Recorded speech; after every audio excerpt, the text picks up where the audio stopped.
Breaking news చూస్తున్నాము. పోలీసుల ముందు లొంగిపోయాడు పల్నాడు మాజీ సీఐ చిన్న మల్లయ్య. ఆయన పైన గతంలో పలు ఆరోపణలు వచ్చాయి. ఒక మహిళ పైన అఘాయిత్యం కేసులో పరారీలో ఉన్నాడు ఇప్పటిదాకా చిన్న మల్లయ్య. ఒక నెల తరువాత వినుకొండ పిఎస్లో ప్రస్తుతానికి ఆయన లొంగిపోయినట్టు తెలుస్తుంది.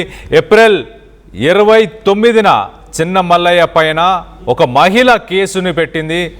తన ఇంట్లోకి చొరబడి తన పైన చిన్న మల్లయ్య ఒక కత్తిని చూపించి బెదిరించి అఘాయిత్యం చేశాడంటూ మహిళ ఫిర్యాదు చేసింది. ఏప్రిల్ 29న ఈ ఘటన చోటు చేసుకుంది. తర్వాత ఆ కేసు నమోదైన తర్వాత అప్పటి నుంచి ఇప్పటిదాకా చిన్న మల్లయ్య పరారీలో ఉన్నారు. హైకోర్టు అలాగే సుప్రీంకోర్టులో ముందస్తు బెయిల్కి సంబంధించి పిటిషన్లను దాఖలు చేసినా ఎలాంటి ఊరట దక్కలేదు. హైకోర్టు సుప్రీంకోర్టు కూడా ఆ బెయిల్ పిటిషన్లని కొట్టివేసింది. ఇప్పటికే చిన్న మల్లయ్యను గుంటూరు రేంజ్ ఐజీ పోలీసు శాఖకి ఒక మచ్చలాగా చిన్న మల్లయ్య మారాడంటూ ఆయనని సస్పెండ్ చేయడం కూడా జరిగింది. కేసు నుంచి తప్పించుకునేందుకే మరి చిన్న మల్లయ్య ఇన్ని ప్రయత్నాలు చేసినా కూడా అన్ని దారులు మూసుకుపోవడంతో తెల్లవారుజామున వినుకొండ పోలీస్ స్టేషన్లో మాజీ సిఐ చిన్న మల్లయ్య ప్రస్తుతానికి లొంగిపోవడం జరిగింది. ఆంధ్రప్రదేశ్ గవర్నమెంట్ కూడా అఫీషియల్గా తన సిఐ పదవి నుంచి మల్లయ్యని తొలగించింది. తనపైన తీవ్ర ఆరోపణలు ఉన్నాయి. అలాగే ఒక మహిళ తనపైన అఘాయిత్యం చేసిందంటూ, అలాగే గతంలో కూడా కొన్ని ఆరోపణలు ఉన్నాయి. ఆయన రాజకీయంగా ఒక పార్టీకి మొగ్గు చూపించాడంటూ, అలాగే ఇతర పార్టీలకు సంబంధించిన కొంతమంది నాయకులకి గతంలో గన్ పాయింట్ చేసి మరి బెదిరించడం, ఒకరికి వాట్సాప్లో బెదిరింపులను పంపించడం, ఇలాంటి పలు ఆరోపణల మధ్య ప్రస్తుతానికి తన పదవి నుంచి తనని తొలగించడం జరిగింది. అలాగే ఒక మహిళ ఇచ్చిన కంప్లైంట్కి సంబంధించి, అలాగే మనం లెఫ్ట్ సైడ్ బాక్స్లో చూస్తున్నాం, ఒక మహిళతో ప్రైవేట్గా తాను ఉన్న వీడియోలు సోషల్ మీడియా మాధ్యమంలో చక్కర్లు కూడా కొట్టాయి. అలాగే రైట్ సైడ్ బాక్స్లో మనం చూస్తున్నాం, ఒక ఫామ్ హౌస్లో కూడా తన ఇష్టానుసారంగా ప్రైవేట్ కార్యకలాపాలు కూడా నిర్వహించాడు అంటూ కూడా ఆరోపణలు వస్తున్నాయి. వీటన్నిటికీ సంబంధించి మరింత అప్డేట్ తీసుకునే ప్రయత్నం చేద్దాం. మా ప్రతినిధి సాయి ఉన్నారు, సాయితో మాట్లాడి తెలుసుకునే ప్రయత్నం చేద్దాం. సాయి, చెప్పండి, ప్రస్తుతానికి వినుకొండ పోలీస్ స్టేషన్లో చిన్న మల్లయ్యని అరెస్ట్ చేశారు. అతను లొంగిపోయాడా? ప్రస్తుతానికి అతని పైన ఏమేం కేసులు నమోదయ్యాయి ఇప్పటిదాకా? చిన్న మల్లయ్యకి సంబంధించి గత నెల ఏప్రిల్ 29న ఒక మహిళ, ధనలక్ష్మి అనేటటువంటి మహిళ, చిన్న మల్లయ్య తన పైన అత్యాచారం చేయడంతో పాటు తనని తీవ్రంగా వేధింపులకు గురి చేశారంటూ కూడా పోలీసులకు ఫిర్యాదు చేయడం జరిగింది. ఆ కేసుకు సంబంధించినటువంటి అంశంలో పోలీసులు కేసు నమోదు చేయడం జరిగింది. అయితే ఆ తర్వాత నుంచి, కేసు నమోదైన తర్వాత నుంచి ఆయన పైన ఈ పోలీసులు అయితే సెర్చ్ ఆపరేషన్ చేసినటువంటి పరిస్థితుల్లో అజ్ఞాతంలోకి చిన్న మల్లయ్య వెళ్ళిపోవడం జరిగింది.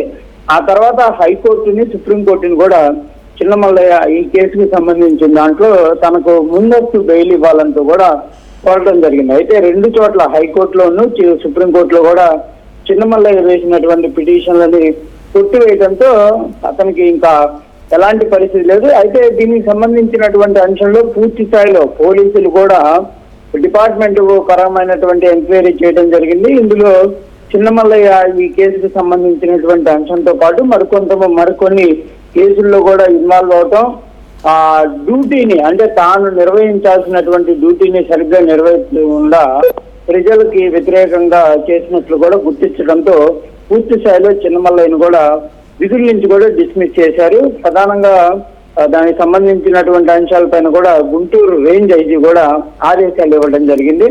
ఆ తర్వాత చిన్న మల్లయ్య లొంగిపోతారంటూ కూడా ప్రచారం జరిగినప్పటికీ కూడా ఇప్పటి వరకు అయితే ఆయన వచ్చి లొంగిపోయినటువంటి పరిస్థితి లేదు. ఈ రోజు ఉదయం సమయంలో వినుకొండకు సంబంధించినటువంటి పట్టణ పోలీస్ స్టేషన్ లో ఆయన సీఏ చిన్న మల్లయ్య వచ్చి లొంగిపోయినట్లు కూడా పోలీసుల నుంచి కూడా సమాచారం అందుతుంది.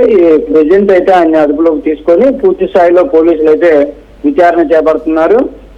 ఏదైతే మహిళకు సంబంధించి ఇచ్చినటువంటి ఫిర్యాదు ఏదైతే ఉందో అందులో అసలు ఆ రోజు ఏం జరిగింది అనే దానికి సంబంధించినటువంటి వివరాలను సేకరిస్తున్నారు. దాంతో పాటు గతంలో రాజ్యపల్లిలో టీడీపీకి సంబంధించినటువంటి ఒక నేతని బెదిరించినటువంటి కేసుకు సంబంధించినటువంటి అంశాలు కూడా ఉన్నాయి.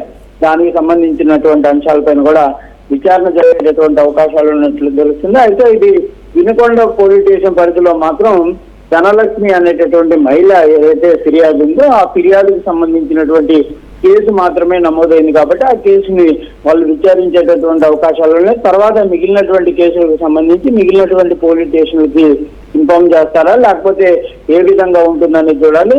ప్రెజెంట్ అయితే వినుకొండ పోలీసులు విచారణ అనంతరం చిలకలూరుపేటకు సంబంధించినటువంటి కోర్టులో హాజరుపరిచేటటువంటి అవకాశాలు ఉన్నట్లు తెలుస్తుంది. ఎందుకంటే నిన్న సాయంత్రం చిలకలూరుపేట కోర్టులోనే చిన్నమల్లయ్య లొంగిపోతాడనే విధంగా కొంత సమాచారం వచ్చినటువంటి పరిస్థితులు ఉన్నాయి. ఎందుకంటే పల్నాడు జిల్లా వ్యాప్తంగా మిగిలినటువంటి కోర్టుల్లో జడ్జిలంతా కూడా వెకేషనల్ హాలిడేస్ ఉంటుందో ఒక చిలకలూరుపేట కోర్టు మాత్రమే రన్నట్టు తెలుస్తుంది. అయితే ఈ రోజు మరి వినుకొండకు సంబంధించినటువంటి వెకేషన్ బెంచి రన్ అయ్యేటటువంటి అవకాశాలు ఉంటే వినుకొండ కోర్టులోనే హాజరుపరిచేటటువంటి అవకాశాలు ఉంటాయి. అయితే ప్రెజెంట్ మాత్రం చిన్నమల్లయ్యకి సంబంధించినటువంటి అంశం అనేది పోలీసు వర్గాల్లో కూడా ఒక కలకలం రేపుతుందనే విధంగా చెప్పచ్చు. ఎందుకంటే విధుల్లో ఆయన చేసినటువంటి అంశాలు కానీ అవన్నీ కూడా మహిళల నుంచి వస్తున్నటువంటి ఫిర్యాదులు కానీ డిపార్ట్మెంట్ పరంగా ఫిర్యాదులు ఇవన్నీ కూడా ఉన్నతాధికారులను కూడా ఆశ్చర్యానికి గురి చేస్తున్నటువంటి పరిస్థితులు ఉన్నాయి. దీనికి సంబంధించి ఇప్పటికే డిస్మిస్ చేసినప్పటికీ కేసులకు సంబంధించినటువంటి అంశంలో సీరియస్ గా యాక్షన్ తీసుకోవాలనే విధంగా కూడా ప్రభుత్వం నుంచి ఆదేశాలు ఉన్నటువంటి నేపథ్యంలో కంపల్సరిగా చిన్నమల్లయ్యకి సంబంధించినటువంటి కేసులన్నీ కూడా విచారణ జరిగేటటువంటి అవకాశాలు కనిపిస్తున్నాయి. అయితే సాయి మరింత మంది మహిళలు అంటే మనం చూసాము కొన్ని సోషల్ మీడియా మాధ్యమంలో కొన్ని వీడియోలు కూడా వైరల్ అయ్యాయి. చిన్నమల్లయ్య మరొక ఇతర మహిళలతో ఉన్న వీడియోస్ కూడా వైరల్ అవ్వడం జరిగింది. ఆ మహిళలు ఎవరైనా ముందుకొచ్చి మిగతా మహిళలు కూడా పోలీస్ కేసుని నమోదు చేసే అవకాశం ఉందో మనం రైట్ సైడ్ బాక్స్లో చూస్తున్నాము. Yes, exactly sir. అంటే ప్రధానంగా అయితే ఈ కేసులకి సంబంధించి ప్రజెంట్ మహిళ ధనలక్ష్మి అనే కేసు అయితే విచారణ జరుగుతుంది.